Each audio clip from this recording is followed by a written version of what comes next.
ಪಂಚಮಸಾಲಿ ಮಠದಿಂದ ವಚನಾನಂದ ಸ್ವಾಮೀಜಿ ಪದಚ್ಯುತಿ ನೋಟಿಸ್ ಕೊಟ್ಟಿಲ್ಲ, ಉತ್ತರ ಪಡೆದಿಲ್ಲ, ಸಮಾಜದ ಸಭೆಯೂ ಕರೆಯದೆ ನಿರ್ಧಾರ.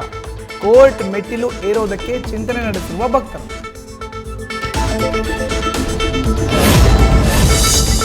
ಹರ್ಮುಜ್ ಬ್ಲಾಕೇಡ್ ಮಾಡಿರುವ ಅಮೆರಿಕ 15 ಯುದ್ಧ ನೌಕೆಗಳನ್ನು ನಿಯೋಜಿಸಿ ಜಲಸಂಧಿಯಲ್ಲಿ ಹಾದು ಹೋಗೋ ಹಡಗುಗಳ ಮೇಲೆ ನಿಗಾ.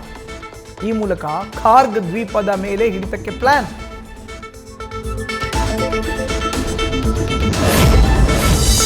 ಕಾಂಗ್ರೆಸ್ ಪಾಳ್ಯದಲ್ಲಿ ಟಾರ್ಗೆಟ್ ಆಗಿದ್ದಾರಾ ಸಿಎಂ ಆಪ್ತರು? ಕಳೆದ 1 ವರ್ಷದಲ್ಲಿ ಸಿದ್ದರಾಮಯ್ಯ ಆಪ್ತ ವಲಯದ 3 ತಲೆದಂಡ, ಹೈಕಮಾಂಡ್ ಸೂಚನೆ. ಕೆಎನ್ ರಾಜಣ್ಣ, ಎಂಎಲ್ಸಿ ಗೋವಿಂದರಾಜು, ಈಗ ನಜೀರ್ ಅಹಮದ್ ಟಾರ್ಗೆಟ್ ಅನ್ನೋ ಚರ್ಚೆ.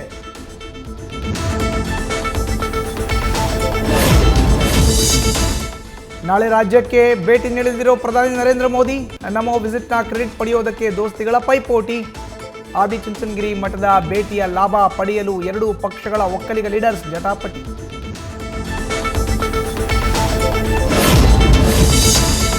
ಜಿಬಿಎ ಎಡವಟ್ಟು, ಅಪಾರ್ಟ್ಮೆಂಟ್ ನಿವಾಸಿಗಳು ಕಂಗಾಲು. ಆನ್ಲೈನ್ನಲ್ಲಿ ಟ್ಯಾಕ್ಸ್ ಕಟ್ಟೋಕೆ ಕೊಡಬೇಕಂತೆ ಕಸದ ಲೆಕ್ಕ.